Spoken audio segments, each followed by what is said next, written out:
In this video, I'm going to share with you guys the 5-day push-pull leg split that got me from this to this in only 1 year. If you find any value in this video, I ask if you could leave it a like. I'd appreciate it. Subscribe. I have more videos coming teaching you how to get jacked and also how to get your mindset right to get jacked. Let's get straight into it. Okay, so starting with push day number 1. So for push day number 1, we want to be working for all our exercises between the 8 to 12 rep range. So when we get to about 11 to 12 reps that we can complete at a given weight in good form, that's when we want to add a slight bit of weight. That's progressive overload. That's a very important part of the split, is making sure that we're progressively overloading and getting stronger. So first exercise is flat bench press. You have a choice to do either barbell or dumbbell. I actually personally recommend that you alternate these. You do both of them because they both have different benefits. What exercise do you do for chest? To build a big chest, you need to do bench press. Second is seated shoulder press with dumbbells.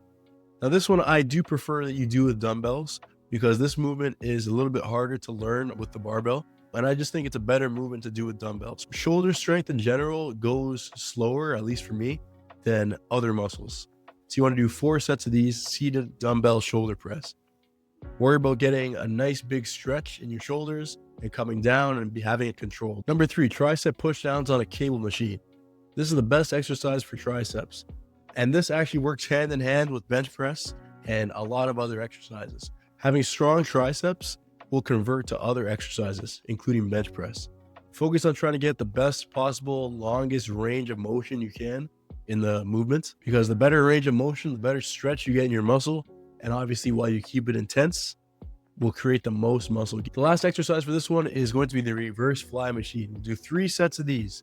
And this one works the rear delts. The rear delt is something that we often forget about, including myself. As always, focus on training intensely and getting the biggest possible stretch you can give to your muscle. Let's move on to push day number 2. Same thing with the 8 to 12. You want to work between there. Overload when you hit 11 to 12 reps. First exercise is incline bench press, 4 sets. This one, I do recommend that you use dumbbells. Overall, in the bench press movement, you're going to get a better range of motion for dumbbells. You can use the barbell for this, but just me personally, it's what I did. Incline bench press is so important to your chest because it trains your upper chest. The thing with the upper chest is when you only train your lower chest, the flat only trains basically the lower and mid chest. But when you only train that, your chest kind of has a flat look to it. You still have a big chest that pops out, but it's almost like it's droopy. When you train your upper chest, your chest is going to be full. It's going to be like round and full, like an armor plate. So you need to make sure you're training your incline bench press. And this is why I like to do dumbbells to get the best possible range of motion. And, it's very easy to slowly overload and get stronger at like 5 pounds, 10 pounds, whatever you're comfortable with, you can hit that rep range. Number 2, standing overhead press with barbells, 4 sets. This one is going to hit your shoulders, but also this exercise is one of my favorites because although it hits your shoulders, you're indirectly training so many muscles that you don't even think of. Okay, so people might ask, hey, why don't I just do machine shoulder press? Why don't I just do dumbbell shoulder press like we did before, or another shoulder exercise?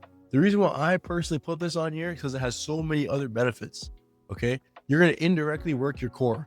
So when you are doing standing shoulder press, when you hold a barbell in your hands with weight to push it over your head, you have to work your core strength. Okay, when you sit on a machine or something like that, the machine will make up that balancing for you. The machine will automatically do the balancing for you in your body. But when you train your body to actually do that self-balancing, so you're going to balance yourself, hold yourself straight up, and then also push a heavy barbell over your head, you're gaining strength in other places you don't even realize. You don't need to be unsafe. You don't need to do what's unsafe. If you can only lift like 60 pounds in this exercise, do it. 60 pounds for 8 to 12 reps. The goal is, again, get stronger, slowly push yourself to get stronger. Number 3, pec fly machine. Okay, this is another chest exercise. I love this machine. You get a very good stretch in your pectoral muscles. You get a very good stretch. I'm not going to lie, I don't know the whole scientific breakdown of what muscles this hits or doesn't hit, but it's just something I've done since day 1. It feels very good, okay? And I've got very good results in this. Final exercise, it's going to be lateral raises with dumbbells. You want to do that for 3 sets, okay? Lateral raises, guys, is one of the most important exercises in your physique. Okay, I'm going to say that right now. Lateral raise is going to be one of the most important exercises in your physique. When most people think of a good physique, you think of a V taper, broad shoulders, broad shoulders to a slim waist ratio. Lateral raises is what builds that. It builds a cap in your shoulders. It builds a rounded look. Okay, instead of having just a regular body, you have a rounded shoulder look. And when you get a pump on this, you're going to see what I mean. So you want to be doing lateral raises. Again, keep your arms a little bit bent, but a little bit straight as well, where you can really feel it, and make sure to be controlled. Don't be just using momentum in your body. You can use a little bit of momentum in the final few reps to grind it out. But overall, you want to have this a controlled exercise and really just pushing yourself to be controlled and stay intense. Let's move on to pull day number 1. Again, the same rep range. The first exercise is bent over rows of the barbell. Some people may ask, why don't I do a row machine? Why don't I do something like that? This is my personal opinion, because this is the split that I did. The bent over rows has so many added benefits from doing the exercise that you don't think of until you actually do it. I'll explain what I mean. So the bent over rows obviously is a back exercise. It's going to work your back, but it's also going to work forearms. Okay, when you have to hold a barbell under your body, pull it towards you, you're putting your forearms under stress. So people say, how do I get bigger forearms? You do exercise that indirectly work them. So just like this, you're going to be pulling the barbell to you and it's going to drop it down. When you do that, you're putting tension in your forearms. Number 2, it's going to work your traps. People say, oh, how do I get big traps? And again, this is something that's going to also indirectly hit your core, okay? Because you have to hold yourself up. You can't just sit on a machine and let it do for you. You have to hold yourself up. You have to bend yourself over and pull the weight to you and stay in that form. And obviously your core muscles is what's responsible for your body stability mainly. So when we bend over and hold the barbell, it's our core that's stabilizing us. So this works your back and indirectly works 3 different extra muscles at the same time. Second exercise, pull-ups. We want to be doing this for 4 sets, okay? So if you can do body weight pull-ups, do body weight. If you can't do the 8 to 12 rep range on this one, it's okay. Still work on your body. When I first started with pull-ups, I could only do like 3 pull-ups. I made it a goal every day or 2 days to slowly add 1 pull-up. I think first day I could do 2 or 3 pull-ups. Then maybe the next few days I made 4. Next few days I made 5. Next few days, I made it 6. Okay. And then I just kept slowly adding 1. So if you could do body weight, work your body weight. If you slowly push yourself, you're slowly going to get stronger. Now I could do almost 20 pull-ups, body weight, easily. If you can work your body weight, work your body weight. If not, you can do assisted. You can do the assisted machine where you set the weight, or you could do the resistance bands, which I think is a better option. Resistance bands a little more natural. You're going to feel a little bit more of your body weight.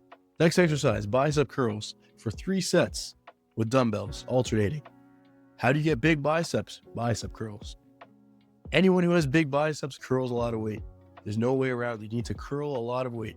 So you need to start off at a weight you're comfortable with. Again, 8 to 12 reps and slowly get stronger at it. 1 week you do 25 pounds. Next 2 weeks, try to make it 30 pounds. Once you get to 10, 11, 12 reps, try to slowly just incrementally add weight while you get stronger. And that's really what's going to build big biceps. Lastly, on this day, I've put in cable crunches for your ab exercise, 3 sets. So as we see, guys, to get a 6-pack, we don't want to be treating the abs like some special, different kind of muscle that requires different training. Okay, we just do regular training with the abs. We apply the same principles that we do to everything else, and we just do it with our other exercises. Growing the ab muscles comes from stretching and retracting the abs. Okay, so it goes back, forth, like that. So cable crunch is really going to do that. You're going to get a nice controlled motion.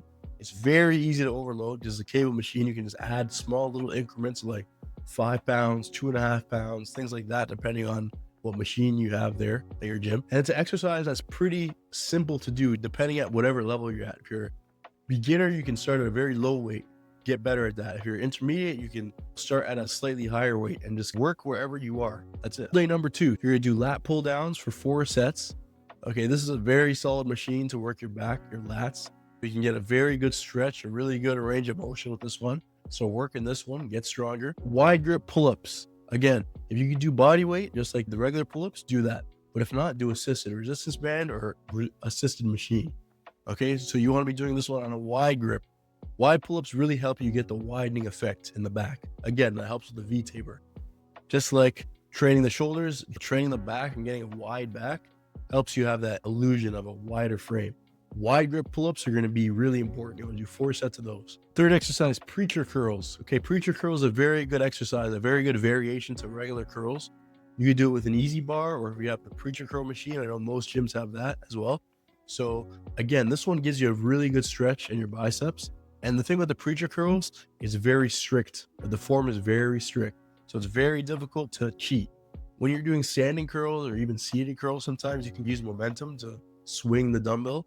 Before the preacher curl, since your arm is laying on a platform that's going down, you're basically using only bicep strength, only arm strength to move those with the weight up.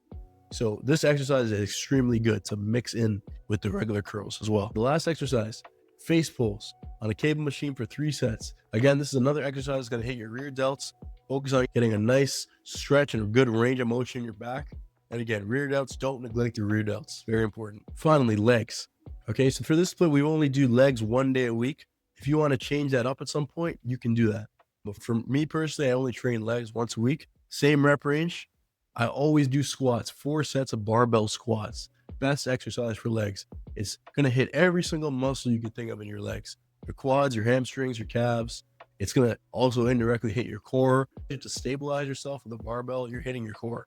Okay, it might not be a core exercise, but it's going to hit your core indirectly. And you're just getting stronger overall. Being able to bear a weight on your back is just getting stronger overall. You could do leg press if you want, but I personally like barbell squats because, again, leg press is easier. Leg press is simply easier. The whole stability on the exercise is all from the machine itself. The machine is stabilized. You just need to sit down and move your legs, which is good. I do leg press too. I do. But overall, most of the time I do squats. It's harder exercise. You're hitting everything. And the harder exercises are the ones that build you the most. So keep a good form, get a good range of motion down with your legs. Try to make your legs 90 degrees and come back up with explosion and power. Second is leg hamstring curls machine, 4 sets. This one is going to hit this one's going to directly target your hamstrings. It's a very good machine. This one can hurt a little bit. It can hurt a little bit after, but it's a very good machine to really get those hamstrings. Squats is very heavy on the quads. So, it's very important to target your hamstrings as well. Third, calf raises. Don't neglect your calves, guys. Don't neglect your calves. And this is one of my weaknesses myself. Obviously, it's a muscle that you can't see, so we don't really care about it. That's most guys, I think. Most of us, we can't see the muscle, we don't care about it. So make sure to do calf raises. You don't have to go too crazy. Just do 3 sets. Just make sure you're doing it. Lastly, ab leg raises. I'll show you a picture or a video on how it looks. I like to do it hanging on a Bosu ball machine. That's the perfect one. That's the one that I personally like to do the most. Again, just like the cable crunches from the previous one, you want to be getting a stretch up, down, up, down. That's how you grow the abs. And again, we don't train this too much. We don't train it every day. We don't do a plank every day. We don't do a 5-minute ab burner routine. We just train this like every other muscle, stretch it out. And the goal here, you want to be adding weight. So depending on if you do hanging or on the floor, if you do hanging, you can put a dumbbell between your feet. When I first started, I worked within body weight, and I slowly started adding dumbbells between my feet. 5 pounds, 10 pounds, 15 pounds, 20 pounds. Now I'm working at about 25-pound dumbbell between my feet, and I try to get between 8 to 12 reps. If you're doing it on the floor, you can get like a medicine ball and put a medicine ball between your legs. That one might be a little bit harder, but the point is just to slowly get stronger and get a little more control. Okay, the stronger control you get in the movements, the better results you're gonna have with your abs. Okay, guys, let's finish off this video with some helpful tips. These are just some general tips that you can implement with your split and your programming to help you make the most of it. Number 1, program your splits so you basically give each muscle days to rest while the opposite muscle is working. So for example, you don't want to do push day 1, push day 2. That doesn't make sense. So you want to jumble them up a little bit. So while your push rests, your pull works. While your pull rests, your legs work. For example, push day 1, pull day 1, legs, then push day 2 and pull day 2. And you just repeat over and over again. End of the day, you just want to make sure that you're not hitting the same group of muscles like 2 days in a row. So give them at least a day or 2 to recover if possible. And that's the best way to do push-pull legs. Track every single workout. If you're not tracking, you are guessing. Okay. You need to ensure you're getting stronger. This is my workout tracking from day 1 all the way to recently. Okay. I tracked every single workout of this exercise, and look how slowly I'm getting stronger and stronger, very slowly, week by week or every 2 weeks. I'm slowly adding small bits of strength to myself. Okay. And that small bit of strength and progressive overload is what equals getting bigger muscles. Okay, you don't get bigger muscles if you're just going in there to lift. You need to lift with intention. You need to get stronger. Okay, you need to slowly be sure that the weight that you did last week is easy in like a month. Make sure your diet is on point, guys. You need to make sure you're eating about 1 gram of protein per pound of body weight, or even 0.8 grams of protein per pound of body weight. That's not too important when you start, but just keep in mind high protein diet. Try to eat healthy protein like chicken, beef, things like that. Protein is the materials to building muscle, the raw material that our body uses to build. At some point, try to start stretching when you start working out. When I first started this, I didn't do this, which is what caused an injury or two that I've had. So try to do at least 5 minutes or 10 minutes of stretching. Get a resistance band if you can. If not, you can even just look on stretching routines to start before you start. Just get the blood flowing in the muscles. Stretching is so nice, guys. It really will get your blood flowing and get your muscles pushing to its full potential. When your muscles are primed, it's just like starting a car in the winter. You want to make sure your muscles are warmed up, ready to go. Finally, prioritize rest and recovery. Very important. Okay. Now, I should tell you, most people will tell you 7 to 9 hours of sleep at night. Yes, that's what you should be aiming for. But I'm gonna be honest with you. I know most people who watch this video are busy. You guys work a lot, probably like 45, 50 hours a week. That's personally how much I work. Okay. So getting 7 to 9 hours of sleep is essentially impossible. You might even have kids, you might even have more extracurriculars that you do. Okay. So life, I understand, is very busy. But I'm gonna say very minimum, you should aim for 6 hours of uninterrupted sleep. Okay, 7 to 9 is the most ideal, but for most of us, it might not be possible. If it's possible for you, do 7 to 9 hours. But if you really have to work a lot and stuff like that, try to aim for 6 hours of uninterrupted sleep. Okay, our muscles grow when we're asleep, not while we're in the gym, not while we eat. Our muscles grow while we sleep, and it recovers while we sleep. So sleep is truly very important. The importance is just trying to have uninterrupted sleep and giving our muscles the best opportunity to recover. That's about it, guys. Put all these things together like I did. You can have a crazy transformation in your body. Make sure you're tracking your workouts, getting stronger. This is a very easy routine to stay with, and make sure that you're just following along. And guys, just stick with it. Believe in yourself. And I assure you, you'll have that physique that you're looking for in a year. Thank you for watching this video.